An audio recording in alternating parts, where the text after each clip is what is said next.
समय समय बलवान है, नहीं पुरुष बलवान। काबे अर्जुन लूटिया, वही धनुष वही बाण। प्रातस्मरणीय પૂજ્યપાદ શ્રી ત્રિકમાચાર્યજીની જય સાથે પ્રકરણ 5મું। પુરુષ શું નથી કરી શકતો તે ઉપર દ્રષ્ટા। એક રાજાએ ઘણો સુશોભિત મહેલ બનાવડાવ્યો। તેમાં નકશી તથા કારીગરી ઘણી ઉત્તમ પ્રકારની હતી। વસ્તુઓ સારી રીતે ગોઠવવામાં આવી હતી। તેના વિવિધ રંગો લોકોની ચક્ષુઓને પોતાના તરફ ખેંચતા હતા।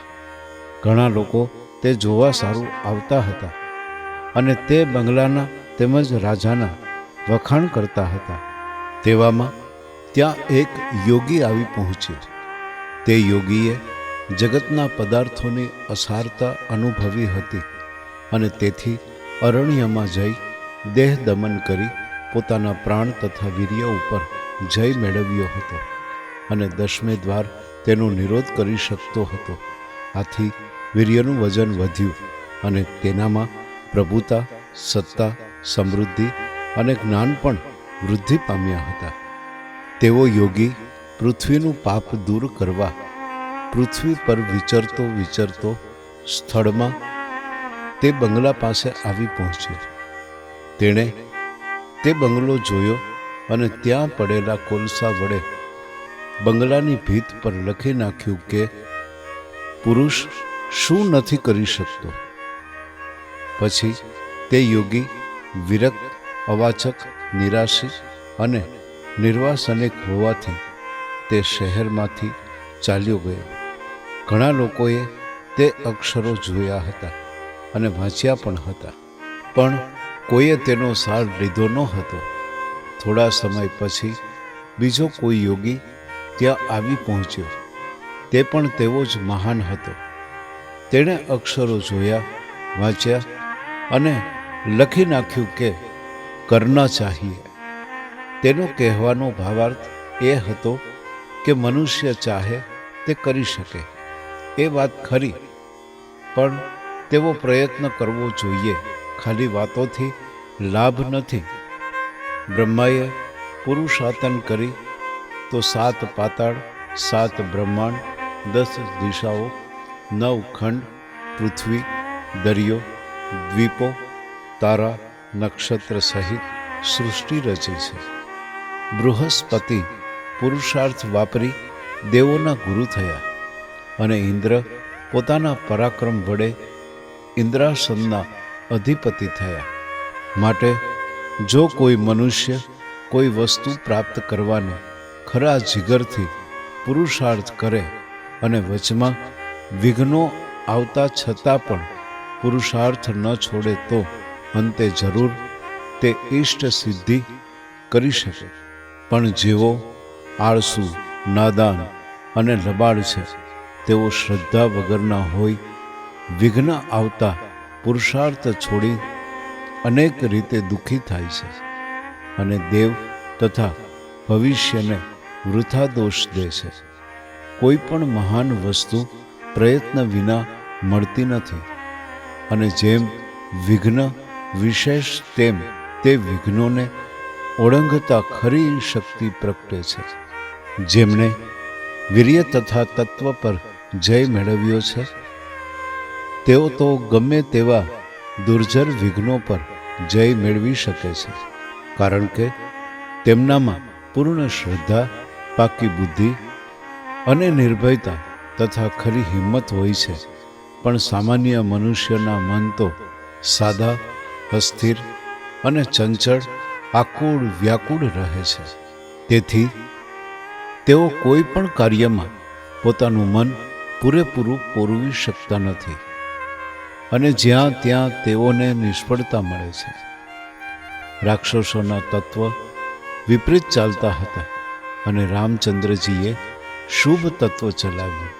તેથી રાવણને હરાવી સીતાને પાછી લાવ્યા। કૌરવોના તત્વ વિપરીત ચાલતા હતા અને પાંડવોએ શુભ તત્વ ચલાવ્યા। તેથી તેઓ કૌરવોને હરાવી શક્યા।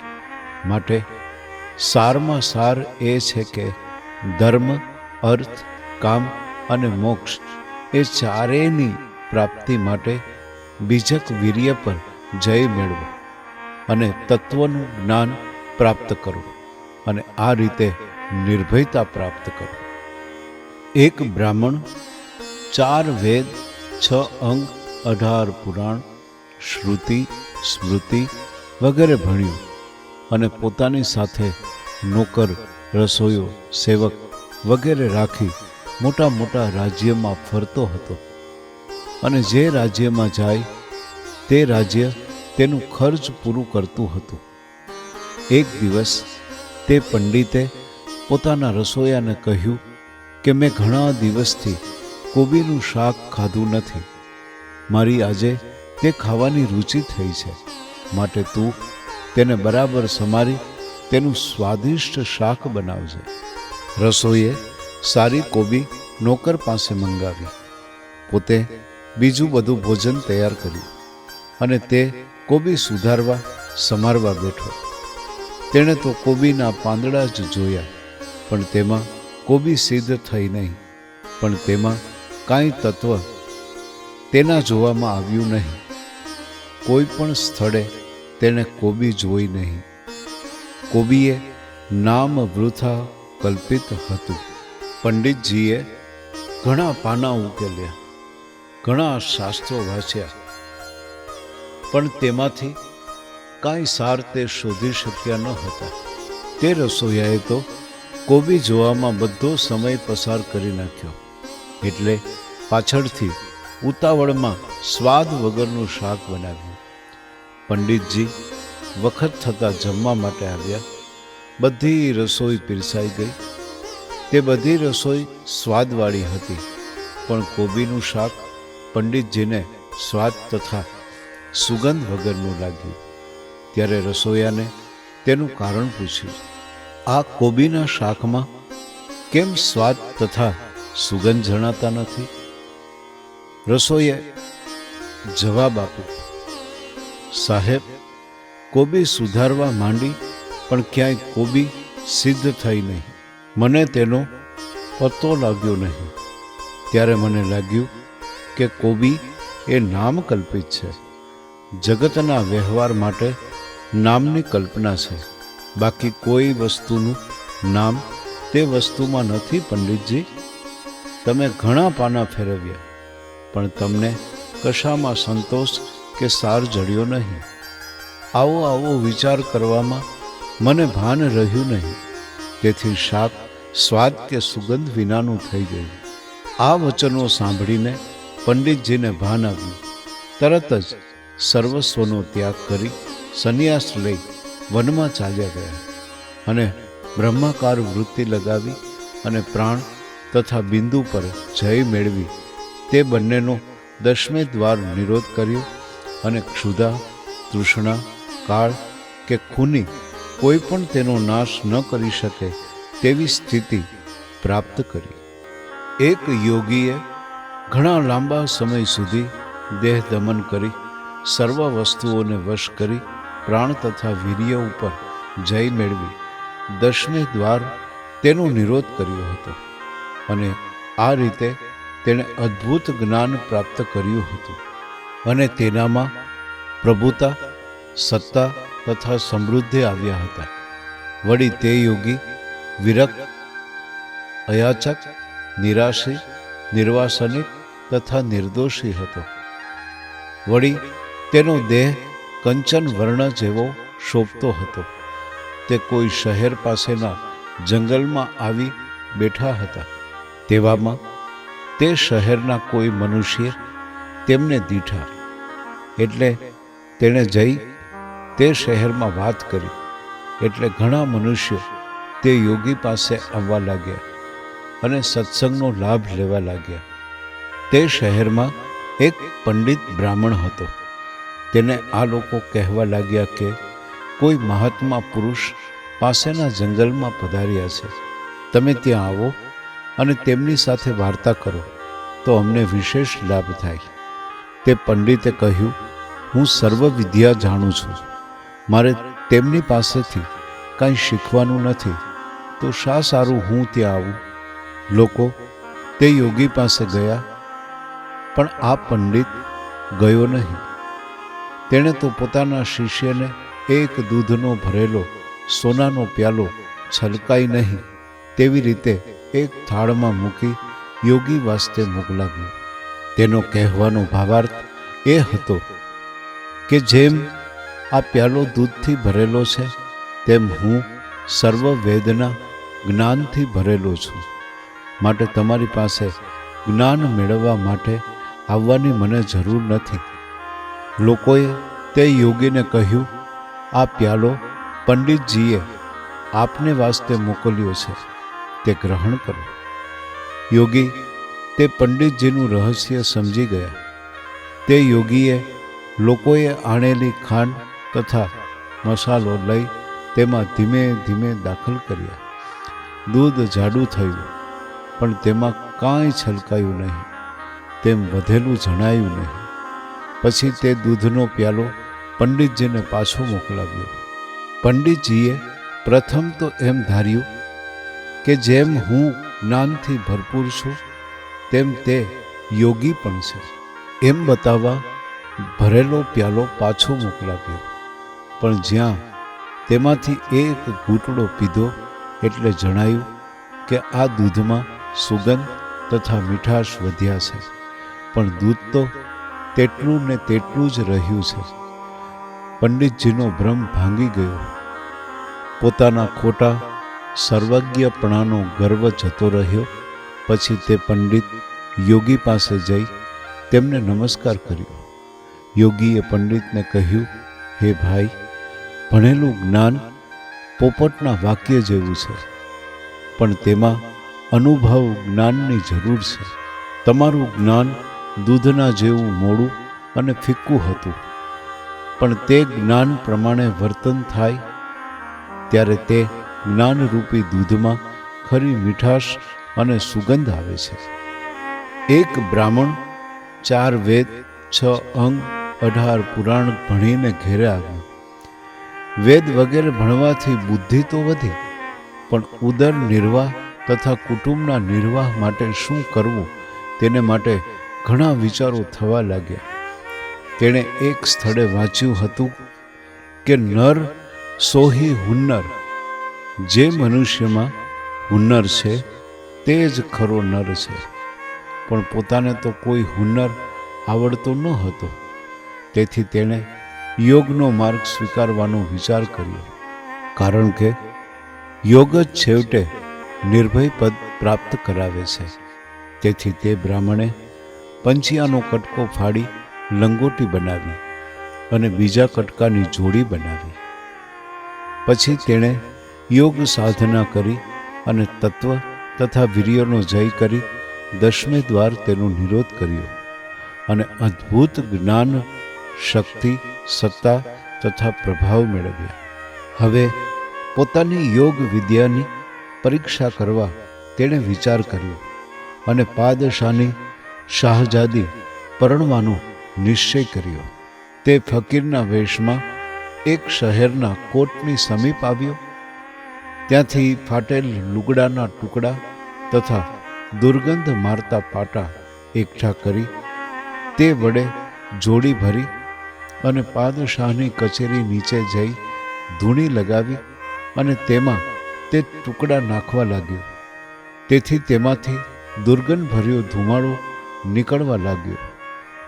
તે રાજાને ઉપર કચેરીમાં લાગવા માંડ્યો. રાજાએ મંત્રીને તપાસ કરવા કહ્યું.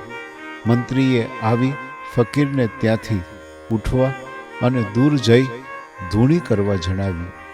ત્યારે તે ફકીરે કહ્યું કે પાતશાહ પોતાની શાહજાદી મને પરણાવશે ત્યારે અહીંથી ઉઠીશ, તે સિવાય ઉઠવાનું નથી. આ વાત મંત્રીએ ધીમેથી રાજાના કાનમાં કહી.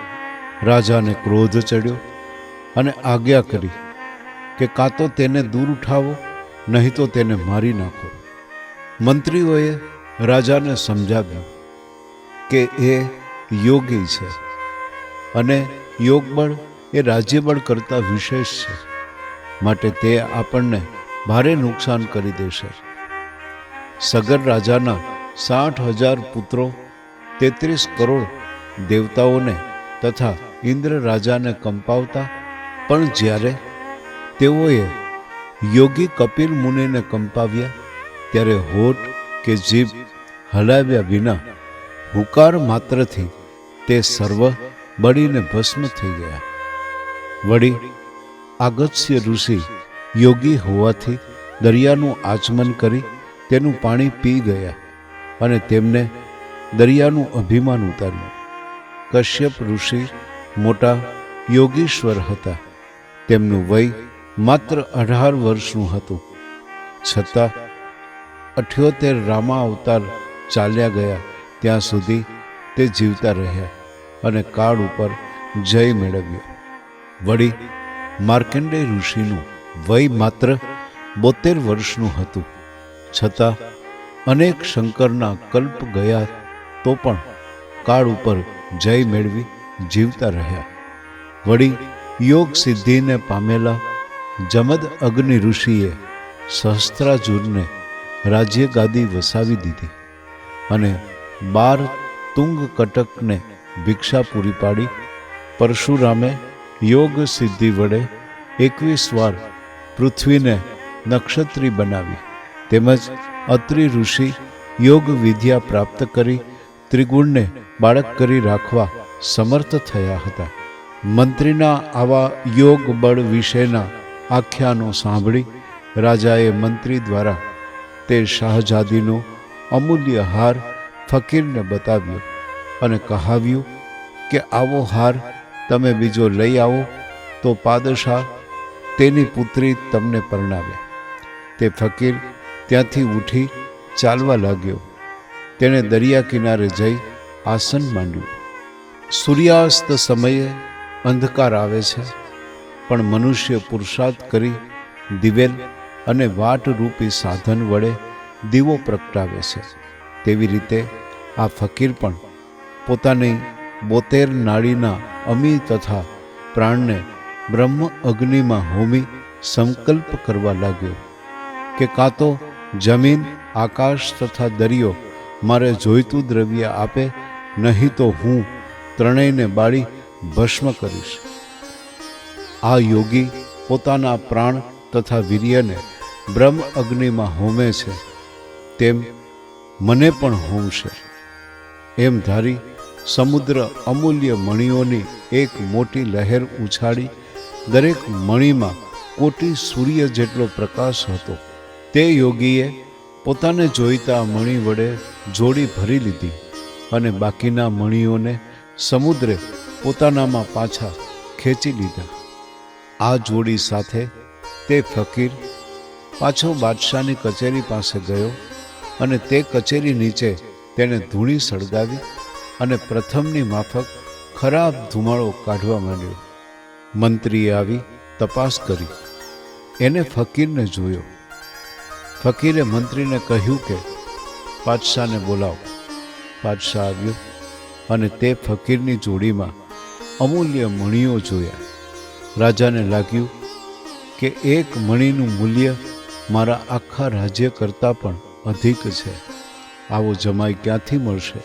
એમ ધારી તે પાદશાહે પોતાની શાહજાદીઓ તેને પરણાવવાનો નિશ્ચય કર્યો અને રૂપવંતી તથા ગુણવંતી પોતાની પુત્રીઓને રાજાએ ફકીર પાસે લાવીને ઊભી રાખી. આખું શહેર શણગારવામાં આવ્યું. તે મણિઓના હાર બનાવીને શાહજાદીઓને પહેરાવવામાં આવ્યા. વધેલા મણિઓને શાહજાદીઓના વસ્ત્રના છેડે બાંધવામાં આવ્યા. પછી પાદશાહે તે ફકીરને કહ્યું, હે યોગીશ્વર, આપને હું મારી શાહજાદીઓ લગ્નમાં આપું છું. ફકીરે જવાબ આપ્યો, જેવી રીતે તે તમારી દીકરીઓ છે તેવી રીતે તે મારી પણ દીકરીઓ છે. એમ કહી તેમને જન્મભરનું કાપડું આપ્યું. આ યોગીએ નિર્ભય પદ પ્રાપ્ત કર્યું હતું. તેની પરીક્ષા કરવા માટે શાહજાદી પરણાવવાની કલ્પના કરી. તે પણ સિદ્ધ થઈ. વળી દરિયા પાસેથી મણીઓ મેળવવાનો સંકલ્પ કર્યો, તે પણ ફળ્યો. આવા યોગીઓ દશમે દ્વાર નિર્વાણ વૃત્તિ અથવા બ્રહ્મકાર વૃત્તિમાં રહે છે અને ક્ષુધા, તૃષ્ણા તથા હત્યારો જીવ તેને અસર કરી શકતા નથી. એક વખત એક રાજ્યમાં એક પાખંડી આવ્યો. તેણે મહાત્માનો ડોળ કર્યો અને રાજાને મળ્યો. રાજાએ તેને પોતાનો ગુરુ બનાવ્યો. તેણે પોતાના પાખંડથી રાજાને વશ કરી વચનથી બાંધ્યો કે મારી જે કોઈ કંઠી બાંધે તેની પાસેથી તારે કર લેવો નહીં. રાજાએ તેનું વચન કબૂલ કર્યું. રાજાની બધી રૈયત તેની કંઠી બાંધવા લાગી અને તેની ભક્ત બની. આથી રાજાની આવક બંધ થઈ અને રાજાની પાયમાલી થવા લાગી અને ગુરુ રાજ્ય વૈભવ જેવું સુખ ભોગવવા લાગ્યો. રાજાને ચિંતામાં રોગ થયો. એવામાં કોઈ ખરો યોગી વનમાંથી રાજા પાસે આવ્યો. રાજાની આવી સ્થિતિ જોઈને તેને દયા આવી. રાજાએ પોતાની ખરી હકીકત તે યોગીને જણાવી. યોગીએ કહ્યું કે જે કંઠીબંધ મનુષ્ય છે તેને ઘાણીમાં ઘાલી તેનું જે લોહી નીકળે તેમાં તું સ્નાન કરે તો તારો રોગ મટી જાય એમ છે. રાજાએ ભંગીને આજ્ઞા કરી, પણ સર્વ કંઠીબંધોએ પોતાની કંઠી તોડી નાખી. માત્ર એક ગુરુ જ કંઠીબંધ રહ્યો. તેને રાજા પાસે લાવવામાં આવ્યો ત્યારે તેનું ખરું પોગળ જણાઈ ગયું. ફરીથી લોકો પાસેથી કર લેવાનું શરૂ થયું અને રાજાનો ચિંતાથી પ્રગટેલો રોગ ચિંતા જતાં મટી ગયો. માટે આવા પાખંડીઓથી ચેતતા રહેવું. આવા પાખંડીઓના ઘણા દાખલાઓ આપી શકાય. તેમની પાછળ ભમવામાં લોકો છેતરાય છે અને પોતાનું ખરું હિત ચૂકી જાય છે. સમય બહુ થોડો છે અને કરવાનું ઘણું છે. માટે પોતાના સમયનો મનુષ્ય સદુપયોગ કરી લેવો અને જે સમય રહ્યો છે તેનો ઊંચામાં ઊંચો લાભ લઈ લેવો. એક તરગાડો હતો. તેનો વિચાર એક રાજાને પોતાના ખેલોથી પ્રસન્ન કરી એટલી કમાણી કરવી કે તે 12 માસ તે કમાઈ ચાલે. તે તરગાડો મોટી વયનો થયો હતો. એક રાજ્યમાં જઈ તે ખેલ કરવા લાગ્યો. ખેલ કરતા કરતા 3 પહોર ચાલ્યા ગયા, પણ રાજાએ કંઈ બક્ષિસ આપી નહીં. તેણે વિચાર્યું કે રાજાને તેની રમત પસંદ આવી નહીં હોય, તેથી તેણે રમત નવી આગળ ચલાવી. જ્યાં સુધી રાજા દાન આપે નહીં ત્યાં સુધી પ્રજા કેવી રીતે આપી શકે? આથી તે તરગાડો તથા તેની સાથે ખેલ કરનારાઓ નરમ પડવા લાગ્યા. ત્યારે તે એક દોહો બોલ્યો, બહોત ગઈ થોડી રહી, વામે ઘટ ઘટ જાય, ઝરણા ના બળી જાય હે, કરી કમાઈ મત ખોય. તેણે તેમને સૂચવ્યું કે રાત્રિનો મોટો ભાગ ચાલ્યો ગયો છે. હવે રાત્રિ થોડી રહી છે, તે પણ ઓછી થતી જાય છે. થોડા વાસ્તે રમતમાં ભંગ કરી પોતાનો ટેક ખોવો નહીં. આ શબ્દોથી ખેલ કરનારા સમજી ગયા. તેમનામાં નવો ઉત્સાહ આવ્યો અને તેઓની રમત પ્રકાશી ઉઠી. એક યોગી જંગલમાં રહેતો હતો, પણ ભિક્ષાર્થે ગામમાં આવતો હતો. તે ભિક્ષા લઈ જંગલમાં જતો હતો. તે કોઈ ગુણિકાના મકાન નીચે થઈ જતો હતો. તેવામાં તે ગુણિકાએ પોતાના સ્વભાવ પ્રમાણે તેને રોક્યો. ગુણિકા તેને પોતાના મકાનમાં લઈ ગઈ. યોગી તેને સમજાવવા લાગ્યો, પણ તે ગુણિકાને જ્ઞાન આવ્યું નહીં. એવામાં પેલા તરગાડાનો દુહો સાંભળીને તે યોગી ત્યાંથી ઉઠ્યો અને ગુણિકાનું ઘર છોડી જંગલમાં ચાલ્યો ગયો.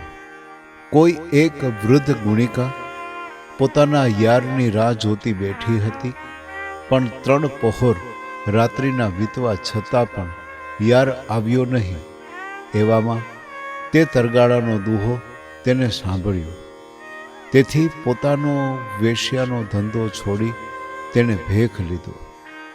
અહીં રાજકુંવરની ઉંમર 35 વર્ષની થઈ હતી, છતાં તેને રાજ્ય મળ્યું ન હતું. તેથી તે રાજાને મારી નાખવાનો વિચાર કરતો હતો.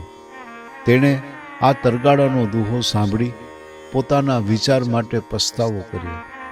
મારા પિતાજી હવે વૃદ્ધ થયા છે, તે કેટલો સમય હવે જીવવાના છે, તો મારે શા સારું તેમની હત્યા કરવી?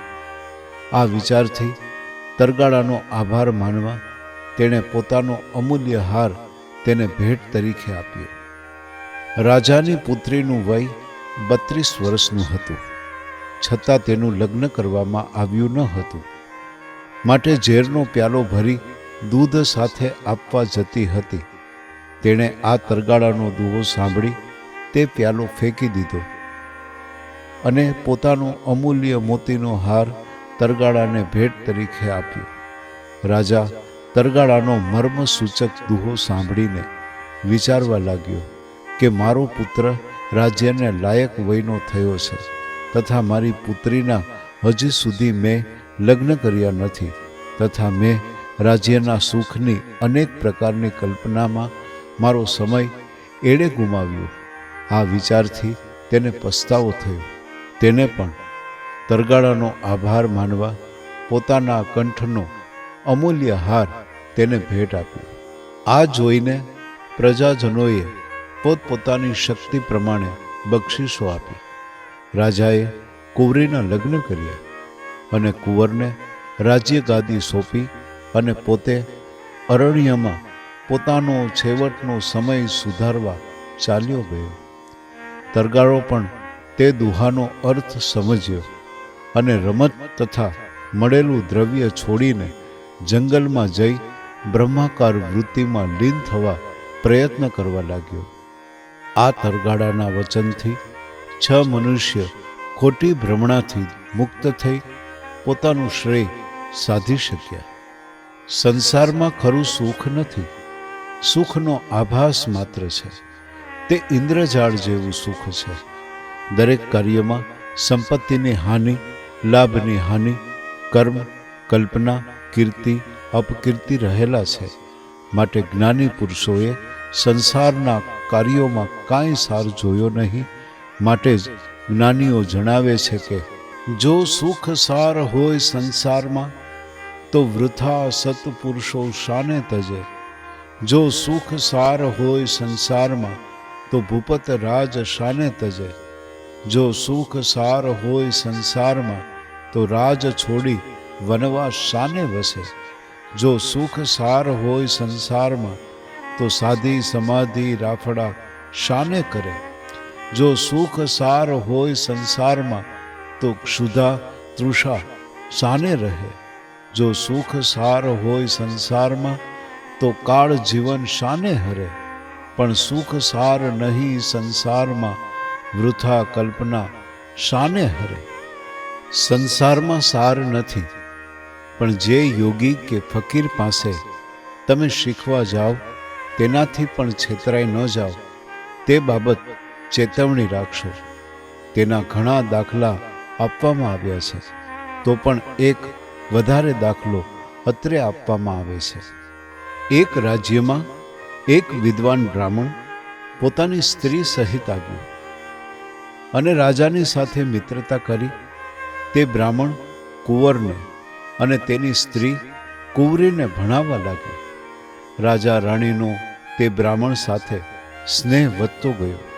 પોતાના પ્રત્યે કુટુંબીજન જેવો રાજા રાણીનો પ્રેમ છે, તેનો લાભ લેવાના હેતુથી તેણે એક યુક્તિ રચી. પોતાના પુત્રને એવી કોઈ દવા પીવડાવી કે જેથી તે 3 દિવસ સુધી મુર્દા જેવો પડી રહે. રાજા રાણીએ આ વાત જાણી, તેથી સ્નેહને લીધે એવો ઢંઢેરો પીટાવ્યો કે બ્રાહ્મણના આ છોકરાને જે કોઈ જીવતો કરે તેને હું અમૂલ્ય ધન આપીશ.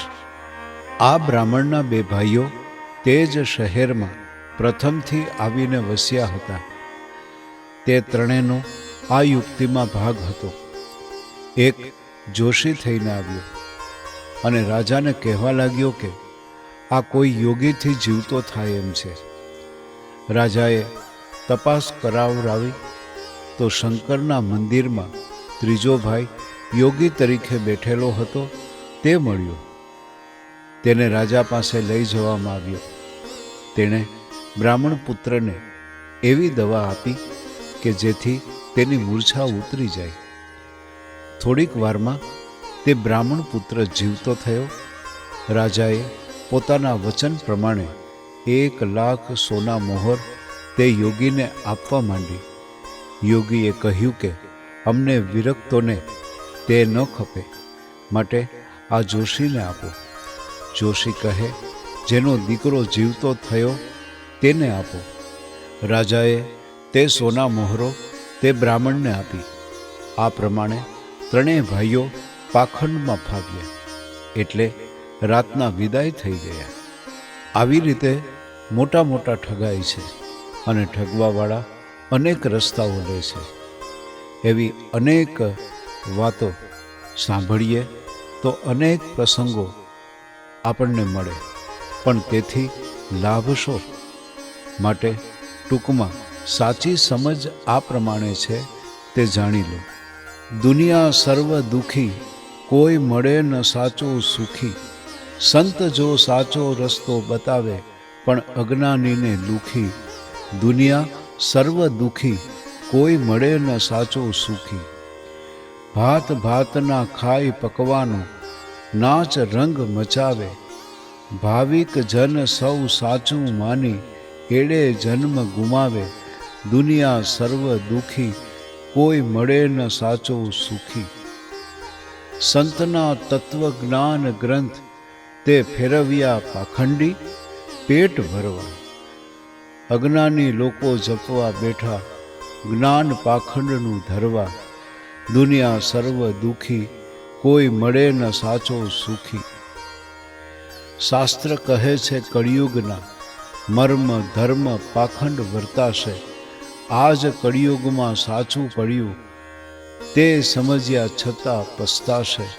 દુનિયા સર્વ દુઃખી, કોઈ મળે ન સાચો સુખી.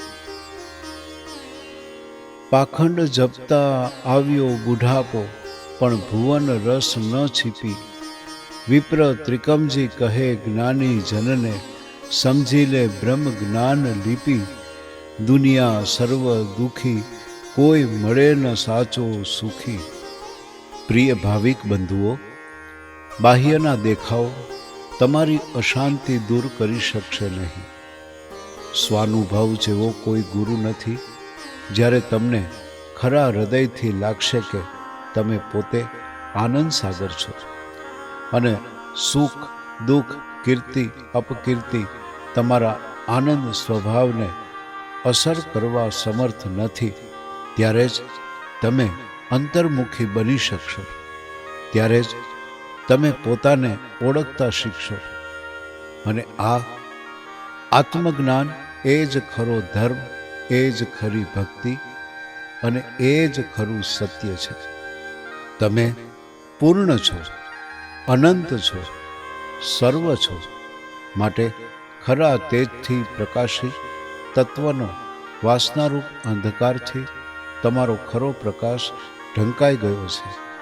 તમે આમંત્રણ કરેલું જ દુઃખ તમારા પર આવે છે. માટે ખોટી કલ્પનાઓનો ત્યાગ કરી તમારી અંદર જ પ્રભુને જુઓ. પરપોટો ફૂટતા તે સમુદ્રમાં મળી જાય છે, તેમ અહંકારનો પરપોટો ફૂટતા તમે આનંદ સાગર સ્વરૂપ પોતાને અનુભવશો. માયા 3 ગુણવાળી છે. જગતની ઉત્પત્તિમાં સૂક્ષ્મ વાયુ છે, તે રજોગુણ રૂપે વિષ્ણુ છે. તે ઉત્પત્તિમાં સૂક્ષ્મ ઉષ્ણતા રહી છે, તે અગ્નિને તમોગુણ રૂપે શિવ કહ્યા છે. અને સર્વ ઉત્પત્તિમાં વિષય વીર્ય રહેલું છે, તે અમીને સત્વ ગુણ રૂપે બ્રહ્મ કહેલા છે. આ સત્વ રજોગુણ અને તમોગુણના વિકારથી સૃષ્ટિની ઉત્પત્તિ થવાનો સંભવ છે.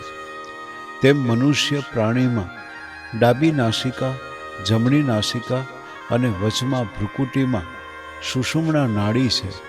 તે નાડીઓને 3 ગુણ કહે છે અને ભ્રુકુટીની 3 પાંખડીઓમાં એક સૂક્ષ્મ તત્વ છે. તેને આત્મ સ્વરૂપ કહે છે. ત્યાં જ ભગવાનની કલ્પના છે. તેમાં ચિત્ત લગાડવાથી શાંતિ મળે છે. સર્વ પ્રકારના વિકારો પર જય મેળવી 10મે દ્વાર પ્રાણનો નિરોધ કરી શાંતિ પ્રાપ્ત કરવી તે જ ખરી તપશ્ચર્યા છે. તત્વના જ્ઞાનથી મનુષ્ય પોતાનું કલ્યાણ સાધી શકે છે અને અશુભથી બચી જાય છે. જગતમાં 2 તત્વ મુખ્ય છે, પુરુષ અને સ્ત્રી, નર અને નારી, પુરુષ અને પ્રકૃતિ. આકાશ એ પુરુષ અને પૃથ્વી એ સ્ત્રી છે. માથું એ પુરુષ અને નાભી એ સ્ત્રી છે. જમણું પડખું તે પુરુષ અને ડાબું પડખું તે સ્ત્રી છે. પૂર્વ દિશા તે પુરુષ અને અગ્નિ ખૂણો તેની સ્ત્રી છે. દક્ષિણ દિશા તે પુરુષ અને નૈઋત્ય ખૂણો તેની સ્ત્રી છે. પશ્ચિમ દિશા તે પુરુષ અને વાયવ્ય ખૂણો તેની સ્ત્રી છે. ઉત્તર દિશા તે પુરુષ અને ઈશાન ખૂણો તેની સ્ત્રી છે. મુખ તે પુરુષ અને જમણી આંખ તેની સ્ત્રી છે. જમણી નાસિકા પુરુષ છે અને નૈઋત્ય ખૂણાને તેની સ્ત્રી કહી છે. વાંસાના બરડા તે પુરુષ છે અને ડાબો કાન તેની સ્ત્રી છે. ડાબી નાસિકા પુરુષ અને ડાબી આંખ તેની સ્ત્રી છે. સર્વ સૃષ્ટિ વિષય વિકારથી ભરપૂર છે. સર્વ માયા વિષય વિકારની છે. સર્વ વિકારોને જીતી નિર્વિકારી થવું તે જ ખરો ત્યાગ છે. જ્યાં સુધી મન ઇન્દ્રિયોના વિષયોને ઝંખે છે ત્યાં સુધી નિર્વિકારી બનવું સંભવી શકે નહીં. પૂર્વ દિશારૂપ પુરુષ છે અને અગ્નિ ખૂણારૂપ તેની સ્ત્રી છે. તે વચ્ચે 3 તારાનો એક ખંડ છે. એવા 12 તારાના 4 ખંડ આવેલા છે. તેને પૂર્વ દિશા અને અગ્નિ ખૂણાના પુત્રો કહે છે. અને અગ્નિ ખૂણા તથા દક્ષિણ દિશાની વચ્ચે 3 તારાના 4 ખંડ તેને પૂર્વ દિશાની તથા અગ્નિ ખૂણાની દીકરીઓ કહી છે. અને દક્ષિણ દિશા તથા નૈઋત્ય ખૂણા વચ્ચે 3 તારાના 4 જુદા જુદા ખંડ છે. તેને દક્ષિણ દિશાના તથા નૈઋત્ય ખૂણાના દીકરા કહ્યા છે. નૈઋત્ય ખૂણાની તથા પશ્ચિમ દિશાની વચ્ચે 3 તારાના 4 જુદા જુદા ખંડ છે. તેને દક્ષિણ દિશાની તથા નૈઋત્ય ખૂણાની દીકરીઓ કહી છે. પશ્ચિમ દિશા તથા વાયવ્ય ખૂણાની વચ્ચે 3 તારાના 4 ખંડ જુદે જુદે ભાગે છે. તેને પશ્ચિમ દિશાના તથા વાયવ્ય ખૂણાના દીકરા કહ્યા છે. વાયવ્ય ખૂણા તથા ઉત્તર દિશા વચ્ચે 3 તારાના 4 જુદા જુદા ખંડ છે.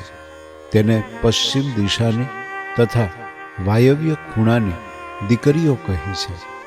ઉત્તર દિશાની તથા ઈશાન ખૂણાની વચ્ચે 3 તારાના 4 જુદા જુદા ખંડ છે. તેને ઉત્તર દિશા તથા ઈશાન ખૂણાના દીકરા કહ્યા છે. અને ઈશાન ખૂણા તથા પૂર્વ દિશાની વચ્ચે 3 તારાના 4 ખંડ જુદે જુદે ભાગે છે. તેને ઉત્તર દિશાની તથા ઈશાન ખૂણાની દીકરીઓ કલ્પેલી છે. આ દિશાઓના દીકરા તથા દીકરીઓ મળી 32 ખંડ થાય છે. અને 33મી પૃથ્વીની શક્તિ લેવામાં આવે તો 33 થાય. અને એક ખંડના 1 કરોડ એટલે 33 ખંડના 33 કરોડ નક્ષત્ર તારા આકાશમાં ગણાય છે.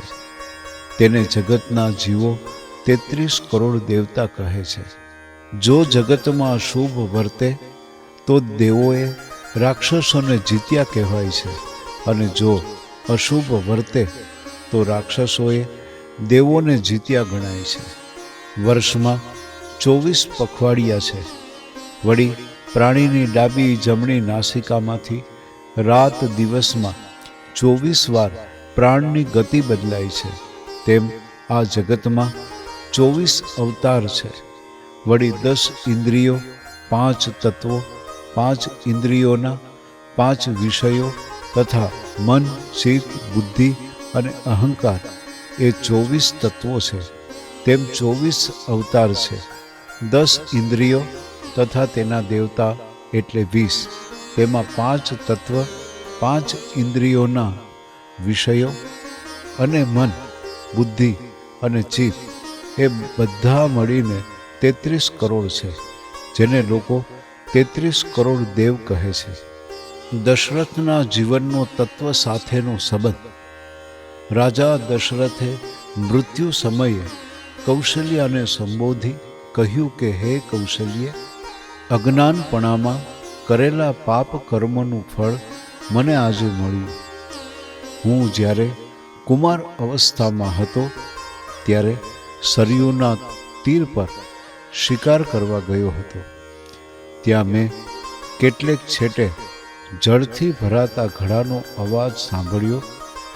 તે મને પાણી પીતા મૃગ જેવો લાગ્યો. કોઈ મૃગ જ હશે એમ ધારી મેં બાણ છોડ્યું.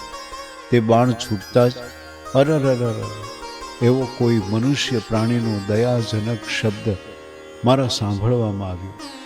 તરત જ હું ત્યાં ગયો. ત્યાં કોઈ તાપસ પુત્ર મારા જોવામાં આવ્યો. મેં તેને પૂછ્યું. તેણે મરતા મરતા કહ્યું કે પાસેના વૃક્ષ નીચે બેઠેલા મારા અંધ અને વૃદ્ધ માતા પિતા પાસે પાણી લઈ જાઓ, તે તરસ્યા બેઠા છે. એમ કહી તેણે દેહનો ત્યાગ કર્યો. હું તેના મા બાપ પાસે જલ લઈને ગયો. મને તે ઓળખી ન કાઢે માટે ધીમે પગલે ચાલતો હતો, પણ મારા પગનો અવાજ સાંભળી અંધ તાપસ બોલ્યા, હે પુત્ર, આજે તું કેમ બોલતો નથી? મેં મારું અજ્ઞાનથી થયેલું કાર્ય તથા શ્રવણના મૃત્યુની વાત કહી સંભળાવી. તેમણે મને શાપ આપ્યો કે તને ઋષિના વરદાનથી 4 પુત્રો થશે, પણ તારા મૃત્યુ સમયે તને તે 4 પુત્રોનો મારી માફક વિયોગ થશે. હવે આ વાર્તાને તત્વો સાથે શો સંબંધ છે તે વિચારીએ. 10 ઇન્દ્રિયોવાળો દેહરૂપી દશરથ છે. દેહ જ્યારે અજ્ઞાન હતો ત્યારે તેના કાર્યને અજ્ઞાન કાર્ય કહ્યું છે, પણ જ્યારે જ્ઞાન થાય છે ત્યારે પ્રાણાયામ દ્વારા કુંભક રૂપી બાણ ચઢાવીને મનરૂપી મરીચી નામનો વાયુ એ મનરૂપી મૃગને મારે છે. મન 10મે દ્વાર મનસાગર થઈ જાય છે. મનસાગરના કાંઠે પ્રાણાયામ રૂપી બાણ ચઢાવીને મનરૂપી મૃગ માર્યો છે. સમાધિમાં અનહદ વાજા અનાહત નાદ સંભળાય છે, પણ લય સમાધિમાં તે સંભળાતા નથી. એટલે શ્રવણને, સાંભળવાની ક્રિયાને માર્યો કહેવાય છે. શ્રવણના માતા પિતા અરુણ અને વરુણ છે. અરુણ એ શરીરની શક્તિ અને વરુણ બિંદુ શક્તિ. 10મે દ્વાર વિષય રૂપે પ્રકાશે છે અને તેમાં 72 નાડીઓનું અમી ઉપર ચઢે છે.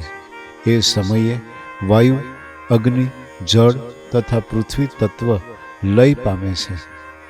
તેને દેહરૂપી દશરથનો દીકરાની સાથે વિયોગ થયો એમ કહે છે. દશરથ તથા રૂવાનપાદ રાજા જન્મના મિત્રો હતા. તેમ દેહ તથા રૂવાડાને જન્મથી જ સંબંધ હોય છે. 10મે દ્વાર યોગીને શૃંગીનાદ સંભળાય છે. આ શૃંગીનાદના શ્રવણથી યોગીને શાંતિ મળે છે. આ શાંતિ તે રૂવાનપાદ રાજાની પુત્રી શાંતા અને તે શૃંગી ઋષિને પરણાવવામાં આવી છે. દેહરૂપી દશરથ યોગ યજ્ઞ કરે છે. દસમે દ્વાર સુષુમ્ના નાડી રહે છે તે સુમિત્રા. ડાબી નાસિકામાં શાંતિને આપવાવાળી જે નાડી તે કૌશલ્યા, કારણ કે તેની શાંતિથી સર્વ કુશળતા મળે છે. વળી જમણી નાસિકામાં જ્યારે પ્રાણની ગતિ હોય ત્યારે તે ક્રૂર કાર્ય કરાવે છે તે નાડીને કૈકેયી કહી છે. 4 તત્વો દેહરૂપ દશરથના પુત્રો છે. પ્રાણને દેહરૂપી દશરથનો રથ કહ્યો છે. નાસિકામાં આવજા કરનાર પ્રાણને વશિષ્ઠજી કહે છે. દસમે દ્વાર પ્રાણનો કુંભક કર્યો તે ગરુડજી કહેવાય છે. નાગ વાયુ બંને નાસિકાથી આવજા કરે છે. તે નાગ પાસે આકાશ તત્વરૂપી ભગવાન બંધાયા કહેવાય છે. જ્યારે પ્રાણ બંધ થયા ત્યારે કુંભક રૂપી ગરુડજીએ નાગપાશ તોડ્યો એમ કહેવાય છે.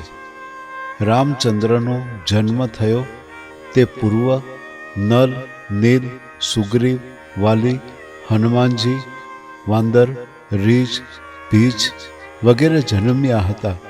હવે રામચંદ્રજી તે પ્રાણ છે અને મુખમાં બગાસું આવે છે તે નલ તથા નીલ છે. બેઉ નાસિકાને વાલી તથા સુગ્રીવ કહેવાય છે અને બેઉ ચક્ષુમાં હનુમાન તથા અન્ય વાંદરા છે અને બેઉ કાનમાં રીછ તથા ભીછ કહ્યા છે. આ બધું તૈયાર હોય ત્યારે પ્રાણરૂપ ભગવાન જન્મ લઈ શકે. નાભીની નીચે 3.5 આંટા લઈ નાગણી રહી છે. તે નાગણીને સુષુમ્ના નાડી તે નાભીથી દસમે દ્વાર ગઈ તેને સુમિત્રા કહે છે. ડાબી નાસિકા તે કૌશલ્યા અને જમણી નાસિકા તે કૈકેયી. અને 10 ઇન્દ્રિયોમાં જે કામના રહી તે 10 મુખવાળું રાવણ છે. અને હાથ પગની 20 આંગળીઓ તે તેની 20 ભુજાઓ છે. તે કામના રૂપી રાવણે શાંતિરૂપી સીતાનું હરણ કર્યું છે. નાભી નીચે 3.5 આંટા લઈને રહેલી નાગણીમાં અપૂર્વ શક્તિ છે. તે શક્તિને યોગીઓ દસમે દ્વાર લઈ જાય છે અને તે શક્તિને આ સ્થળે સીતા કહેલી છે. હનુમાન વનનો સૂત છે. પ્રાણાયામ કુંભક કરી પવન ઉપર જય મેળવી 7 પદ્મો છેદીને દસમે દ્વાર જ્યાં પ્રાણરૂપી હનુમાન પહોંચે છે ત્યાં શાંતિરૂપી સીતા તેને જડે છે. તેણે 7 પદ્મરૂપી 7 સમુદ્ર ઓળંગ્યા કહેવાય છે. સર્વે કામનાઓનો સમાધિમાં લય થાય છે એટલે નિર્વાણ વૃત્તિરૂપ રામચંદ્રજીએ કામનારૂપ રાવણને માર્યો કહેવાય છે. વળી તત્વની દ્રષ્ટિએ વિચાર કરતા આકાશ તત્વ તે રામ છે, અગ્નિ તત્વ તે લક્ષ્મણજી છે, વાયુ તત્વ એ શત્રુઘ્ન છે, પૃથ્વી તત્વ એ ભરતજી અને જળ તત્વ તે હનુમાનજી છે. હવે દિશાની અપેક્ષાએ વિચારીએ તો મધ્યતામાં સત્વ ગુણરૂપી રામ છે. પૂર્વ દિશામાં જળ તત્વ રૂપે હનુમાનજી છે. પશ્ચિમ દિશામાં પૃથ્વી તત્વ રૂપે ભરતજી છે. ઉત્તર દિશામાં વાયુ તત્વ રૂપે શત્રુઘ્ન છે અને દક્ષિણ દિશામાં અગ્નિ તત્વ રૂપે લક્ષ્મણજી છે. વળી 10 દિશામાં શુભાશુભ કરાવનારો 10 મુખવાળો રાવણ છે અને તેના હાથ નીચેના દેવો તથા રાક્ષસો છે. શુભ કરાવે છે તે દેવો અને અશુભ કરાવે તે રાક્ષસો કહેવાય છે. વર્ષના 12 માસ છે અને 13મો અધિક માસ આવે છે. સૂર્ય 6 માસ ઉત્તરાયણનો અને 6 માસ દક્ષિણાયનનો હોય છે. અધિક માસમાં સૂર્ય એક બાજુ વધારે ચાલે છે, તેથી ઋતુઓમાં ફેરફાર થાય છે. તે ઋતુઓની શક્તિ તે સીતા તેને 10 દિશામાં અશુભ કરાવવાવાળો રાવણ હરી ગયો કહેવાય છે. 13 મહિના વીતી ગયા પછી 14 માસે ઋતુ અસલ સ્થિતિમાં આવે છે. તે રામચંદ્ર 14 વર્ષે સીતાને પાછા લાવ્યા એમ કહેવાય છે. રાત તથા દિવસના 4 પહોર છે. તેમાં પ્રાતઃકાળના પહેલા પોરે ઈંગાર ઈશાન ખૂણામાં રહે છે, પૂર્વ દિશામાં દિવ્ય રહે છે અને અગ્નિ ખૂણામાં ધૂમિની રહે છે. ત્યારે પોતાના ગુણ પ્રમાણે સામી દિશામાં શુભાશુભ કરાવે છે. પહેલે પહોરે દક્ષિણ અને ઉત્તર બંને શાંત હોય છે. દિવસના બીજા પહોરે ઈંગાર પૂર્વ દિશામાં રહે છે, દિવ્ય અગ્નિ ખૂણામાં રહે છે અને ધૂમિની દક્ષિણ દિશામાં રહે છે. ત્યારે પોતાના ગુણ પ્રમાણે સામી દિશામાં શુભાશુભ કરાવે છે. બીજે પહોરે ઈશાન ખૂણ તથા નૈઋત્ય ખૂણ બંને શાંત હોય છે. ત્રીજે પહોરે અગ્નિ ખૂણામાં ઈંગાર રહે છે, દિવ્ય દક્ષિણ દિશામાં રહે છે અને ધૂમિની નૈઋત્ય ખૂણામાં રહે છે. તે પોતાના ગુણ પ્રમાણે સામી દિશામાં શુભાશુભ કરાવે છે. ત્રીજે પહોરે પૂર્વ તથા પશ્ચિમ બંને દિશા શાંત હોય છે. ચોથે પહોર દક્ષિણ દિશામાં ઈંગાર રહે છે, નૈઋત્ય ખૂણામાં દિવ્ય રહે છે અને ધૂમિની પશ્ચિમ દિશામાં રહે છે. તે પોતાના ગુણ પ્રમાણે સામી દિશામાં શુભાશુભ કરાવે છે. ચોથે પહોર વાયવ્ય તથા અગ્નિ ખૂણો બંને શાંત હોય છે. રાતને પહેલે પહોર ઈંગાર નૈઋત્ય ખૂણામાં રહે છે અને દિવ્ય પશ્ચિમ દિશામાં રહે છે અને ધૂમિની વાયવ્ય ખૂણામાં રહે છે. રાતને પહેલે પહોરે ઉત્તર અને દક્ષિણ બંને શાંત હોય છે. રાતને બીજે પહોરે ઈંગાર પશ્ચિમ દિશામાં રહે છે, દિવ્ય વાયવ્ય ખૂણામાં રહે છે અને ધૂમિની ઉત્તર દિશામાં રહે છે. રાતના બીજા પહોરે ઈશાન તથા નૈઋત્ય બંને ખૂણા શાંત હોય છે. રાતને ત્રીજે પહોરે ઈંગાર વાયવ્ય ખૂણામાં રહે છે, દિવ્ય ઉત્તર દિશામાં અને ધૂમિની ઈશાન ખૂણામાં હોય છે. રાતને ત્રીજે પહોરે પૂર્વ તથા પશ્ચિમ શાંત હોય છે. રાતને ચોથે પહોરે ઈંગાર ઉત્તર દિશામાં દિવ્ય ઈશાન ખૂણામાં અને ધૂમિની પૂર્વ દિશામાં હોય છે. તે રાતના ચોથા પહોરે અગ્નિ ખૂણો તથા વાયવ્ય ખૂણો બંને શાંત હોય છે. દિવ્ય તથા શાંતમાં જ્ઞાની પુરુષો શુભાશુભ જોઈ શકે છે. પ્રાતસ્મરણીય ત્રિકમાચાર્ય બાપુની જય સાથે પ્રકરણ 5મું સમાપ્ત.